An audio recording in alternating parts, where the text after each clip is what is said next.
O Chile é um país que eu costumo dizer está fora da curva na América do Sul devido à sua organização. Além disso, ele tem um sistema previdenciário de aposentadoria bem polêmico, que a gente vai ver hoje. Se você não me conhece, o meu nome é Otávio Salum, você está no primeiro e único canal do mundo que trata de direito previdenciário internacional. Vem comigo! Brasil e Chile possuem um acordo previdenciário assinado que facilita a aposentadoria dos dois países, que é para quem pode somar, trabalhando nos dois países, pode somar o tempo de um no tempo de outro país e tal, para se aposentar mais fácil e ter até duas aposentadorias. Eu estou devendo esse vídeo, mas eu vou fazer, então fica ligado e já convido daí você para se inscrever no canal, para ativar a sineta, compartilhar esse vídeo com outras pessoas para que você também fique sempre ligado quando eu postar o vídeo do acordo previdenciário entre esses dois países. O sistema chileno é coberto pelo Instituto de Previdência Social, que é para os antigos trabalhadores que escolheram o regime antes de 83, e pela Superintendência de Pensões, que é o chamado novo regime. A gente vai ver daqui a pouquinho essa diferença. Ele é dividido em três pilares. O primeiro deles é o pilar contributivo, constituído por uma série de contas poupança cobrindo os trabalhadores desde 1983.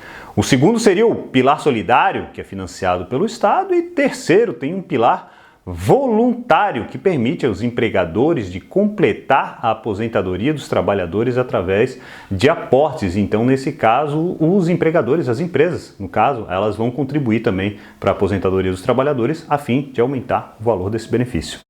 Eu disse no início do vídeo que o sistema chileno ele era bem polêmico pelo seguinte, porque o sistema chileno, o primeiro pilar dele é por capitalização. O que é isso? É uma espécie de uma poupança.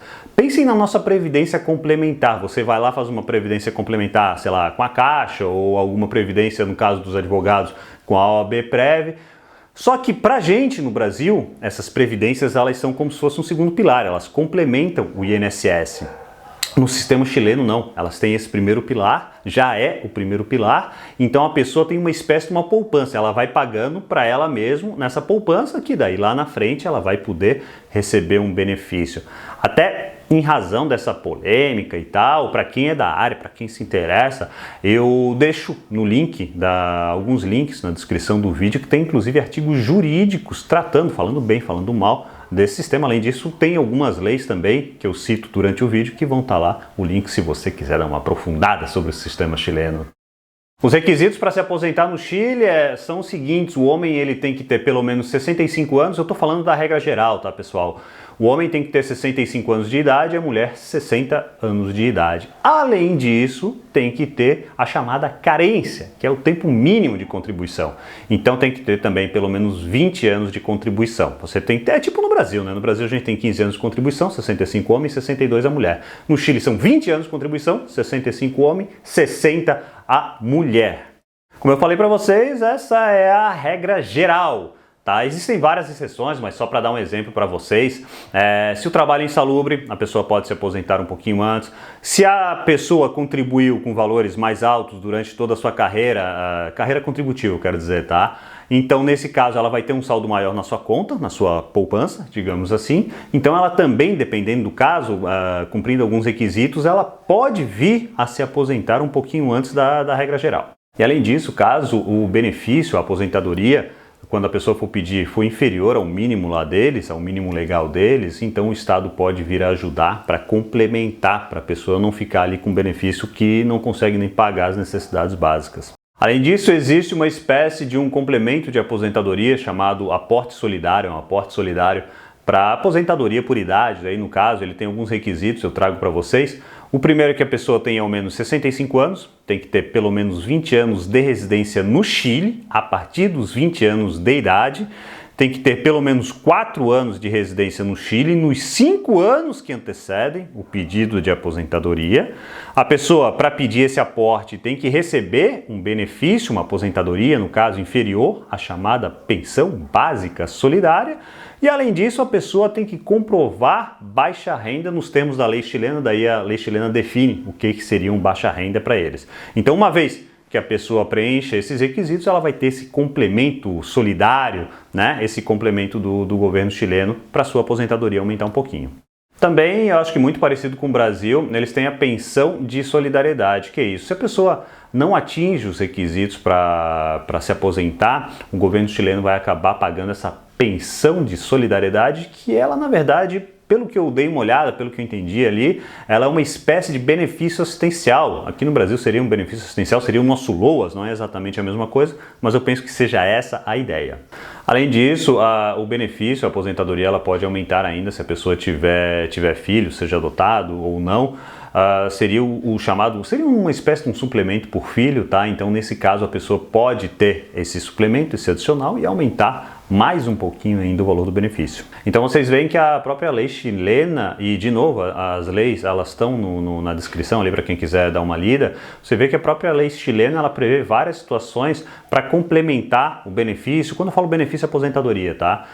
No caso, aposentadoria por idade. Ela prevê várias condições, várias possibilidades de a pessoa aumentar a aposentadoria se não atingir até um certo nível. Isso por quê? Porque eles estão no regime de capitalização, que é a poupança. Então daqui a pouco o segurado, a pessoa, o trabalhador foi lá, ele contribuiu muito pouco, ele não contribuiu o suficiente, então se ele tiver só aquela poupança, ele não vai conseguir se manter durante a sua velhice. Então por isso existem diversos tipos de suplemento. Eu trouxe, claro, apenas alguns exemplos para vocês. Eu penso que seja interessante ainda conversar um pouco sobre planejamento previdenciário e tributário, porque na verdade, se a pessoa que, por exemplo, um brasileiro que está no Chile, às vezes ele não sabe exatamente como funciona um acordo, como funciona a aposentadoria no Chile, ou um trabalhador brasileiro que já trabalhou no Chile e ele quer preencher os requisitos, ele quer pedir a aposentadoria chilena à distância através do INSS, ele pode fazer isso, tá? Então é interessante sempre, se você trabalha no Chile, se você já trabalhou no Chile, ver, fazer um planejamento, se você está lá ainda, eventualmente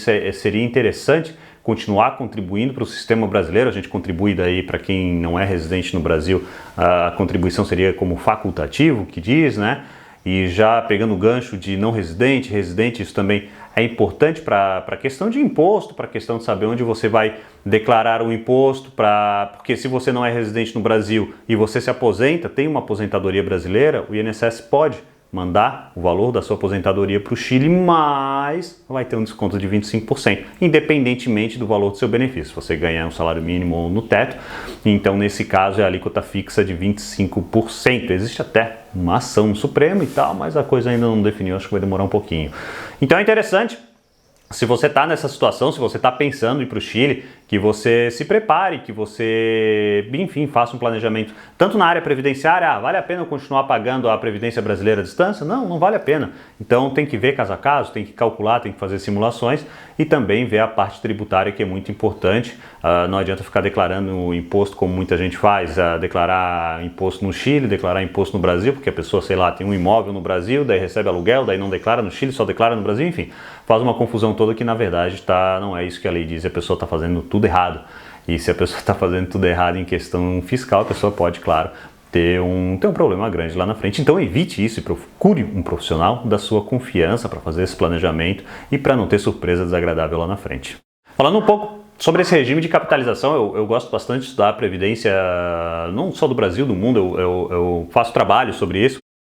Acho bem interessante esses estudos e é uma forma de aperfeiçoar, né? A gente escreve sobre isso e tal.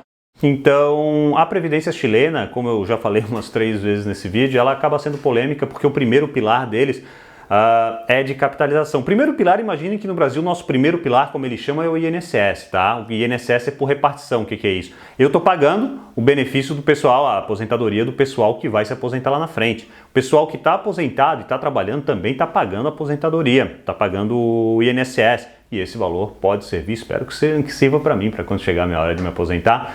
Então é uma coisa solidária, digamos assim, um paga para o outro. E no sistema de capitalização não funciona assim, cada pessoa contribui para si mesmo. Claro, se a gente tem se a gente está num país onde não existe uma grande informalidade, as pessoas vão se aposentar todas com 20, 30, 40 anos de contribuição, a capitalização é bacana. Mas pelo menos no Brasil, eu não conheço tão bem assim a realidade chilena, mas pelo menos no Brasil eu acho muito perigoso isso, botar essa capitalização por um primeiro nível, como muita gente defende. Eu vi muita gente defendendo na reforma da Previdência e tal, Pelo seguinte, a informalidade no Brasil é muito grande. O que é informalidade? A pessoa está trabalhando, mas ela não está pagando INSS. A pessoa está trabalhando sem carteira assinada. Então isso, infelizmente, dependendo da região do Brasil, ainda é muito comum. Se a pessoa não está pagando INSS, a pessoa não vai ter direito. Daqui a pouco a pessoa trabalhou 30, 40 anos, só que a pessoa recolheu 10, 15. Então é sobre isso que a pessoa vai ganhar.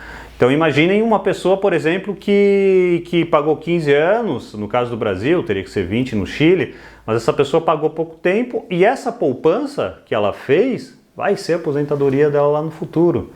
Aí talvez você argumente, Otávio, mas você comentou que tinha um monte de suplemento e tal, e é verdade, existem esses suplementos, só que esses suplementos são pagos pelo Estado.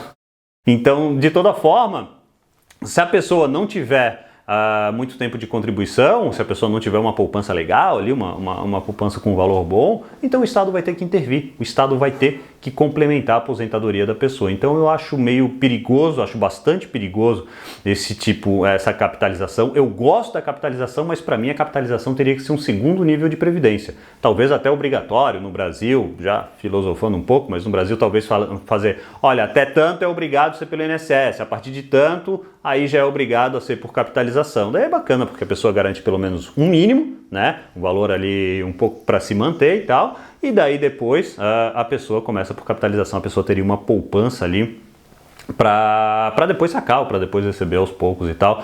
Eu, Otávio, pelo menos penso que seja a melhor solução, mas você fique à vontade para concordar ou para discordar, para deixar nos comentários se você acha interessante, se você gosta dessa capitalização direta, né, que é a poupança ali. Então fique à vontade para deixar nos comentários. Eu acho que esse tipo de discussão, no bom sentido, é sempre bem válido. E novamente aproveito para convidar você para curtir o vídeo, para se inscrever no canal, para ativar a sineta para ficar ligado, para que a gente possa se ver na próxima semana e para que você possa ser avisado também nos novos vídeos e das lives que acontecem de vez em quando. Desejo a todos uma grande semana e a gente se vê. Um grande abraço.